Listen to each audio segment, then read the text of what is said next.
Hello, welcome to Old Nerd Reads His Marvel Comics in Order. This is episode 38, and this time I'm reading X-Men number 99 via Classic X-Men number 7. This reprints X-Men number 99, which would later become Uncanny X-Men, of course, but at this time in the 70s, they were just known as the X-Men. Again, I'm reading the Classic X-Men out of my collection because I don't want to get out my original X-Men from storage. These Classic X-Men stories have backup stories in them and fill in pages that kind of rework the original stories so that they fit better with modern continuity at the time. These were reprinting the X-Men stories from 10 years before. So they were kind of retrofitting some of the older stories a little bit to fit better in modern continuity at the time. Another great Art Adams cover. Art Adams, one of my very favorite artists of the time. Great Art Adams frontispiece of Storm, Lost in Space. And we pick up where last issue left us on a cliffhanger where Banshee had busted Jean Grey and Wolverine out of the orbital platform, which they didn't know they were inside of a space platform. They busted through the wall and, we're out in space. So it looks like they're dead. Sentinels will come out and get them, though. Put them inside some air bubbles. That saved their lives. And at the same time, down on Earth, the rest of the X-Men are with Professor Xavier's good friend, Dr. Corbeau. Dr. Corbeau, an issue or two ago, witnessed Professor Xavier getting kidnapped by a Sentinel. And he showed up at the X-Mansion to warn the X-Men, who already had lost Jean Grey, Wolverine, and Banshee to the Sentinels. So now they're trying to come up with a plan to rescue them. And they've used Cerebro to track them down, and they're out in space. They've realized that they're out in space in the orbital platform. So this is the original Dave Cockrum art from the original issue. Here we have a retrofitted page. This page and a few others in this issue are drawn by Jim Sherman with inks by Joe Rubinstein.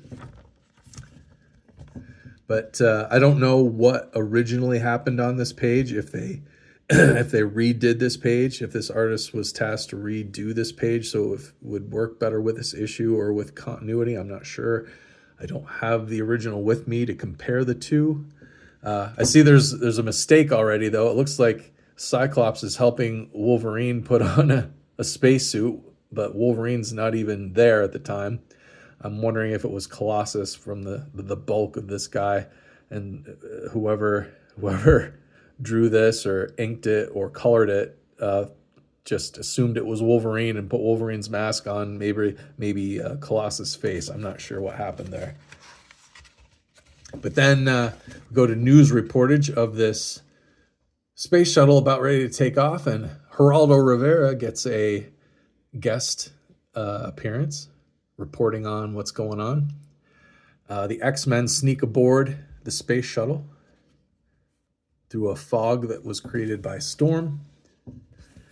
They get on board, and we find out that Peter, Colossus, had a brother who died in Russia because he was a cosmonaut and blew up on the platform or something.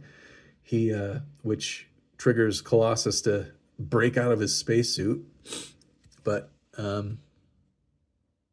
he's just going to have to be okay as Colossus. Hopefully he's impervious to the zero G and everything that's going to happen to him in a space launch. And they take off, and again Dave Cockrum gets to draw a spaceship this time instead of a space shuttle this time instead of an airplane. A few issues ago we got to see him drawing a lot of airplanes, and we kind of suspect that Dave Cockrum likes to draw airplanes because he does a really good job. This looks really good too. The space shuttle looks really good. And they take off into space, and they're heading for the space orbital platform where the captive Jean Grey, Banshee, and Wolverine are being kept. Here we have an interlude that will foreshadow upcoming events. Black Tom Cassidy has a little shadowy appearance right there. He's going to be in some stories coming up. Here we have another fill-in page. Now this, I can say, that is setting up the second story in this issue. This is setting up some intrigue within the Hellfire Club. And the second story in this issue is a Hellfire Club story, and this is setting that up. Then we get back to the original pages with Dave Cockrum.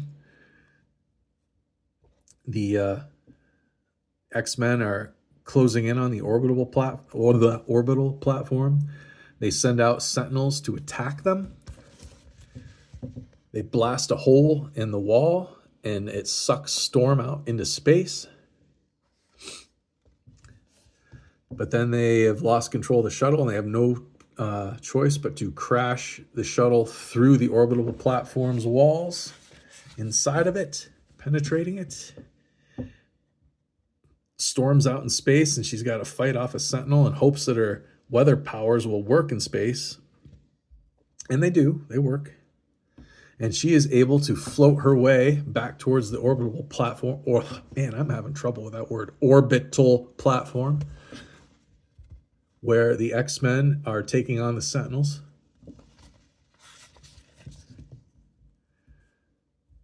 They're really beating up the Sentinels pretty good.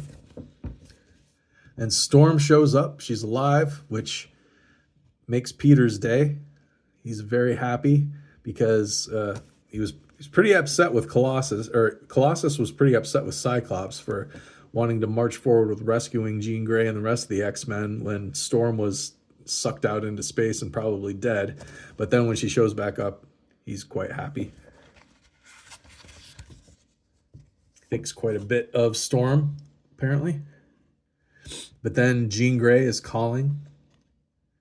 She calls to Scott. So Scott says, we got to go this way. And he knows that it's Scott Lang that's behind all this. And he's really ticked. And he wants to take on Scott Lang all by himself. Here we have another fill-in page. This one's a pretty good one. This one seems to be in continuity. So I'm not sure what they had to change. But pretty good stuff. Wolverine is chained up, and one of the henchmen is going to pull his gun on him. Wolverine basically says, take your best shot, and then it's my turn. But we don't ever get to see what happened. Here we have Professor X and Marvel Girl are enslaved, captured by Scott Lang. But here comes Cyclops, and he proceeds to beat the snot right out of Scott Lang. Pummeled him pretty good. But from the shadows, out of nowhere, a sneak attack. Scott gets knocked out. Jean says, oh no, it can't be you. And Scott Lang says, oh yeah, it's Sentinel technology, but the Sentinels were just the test subjects. And what we were really trying to build up here, oh, this is a great little panel of the team by Cockrum. But what we're really trying to set up with this Sentinel program were Sentinel Robot X-Men. So this is issue number 99 of X-Men. Next issue is number 100. So it's a big double-sized anniversary issue coming up, and it's old X-Men robots versus the new X-Men. And I remember thinking that was really swell back when I was 12 years old and this came out. Now the second story, a story of the Hellfire Club. And here, this story is going to establish Sebastian Shaw as the leader of the Hellfire Club, because the Hellfire Club is, of course, going to play a big role in the upcoming Dark Phoenix saga, which is coming up quick here in future issues of the X-Men. So we've got to get the bad guys set up for that story. So here we have a White King who is just a normal human. And he, we find out, is trying to kill mutants. He's working with Scott Scott Lang up on that orbital platform with the Sentinel program, trying to kill all the mutants with the Sentinel robots. Sebastian Shaw thinks that they're friends, but doesn't realize that actually he is one of the mutants that will be eradicated if the White King's plan comes to fruition. They're attacked by the Sentinels. Emma Frost, the White Queen. Awesome John Bolton artwork in these backup stories, by the way.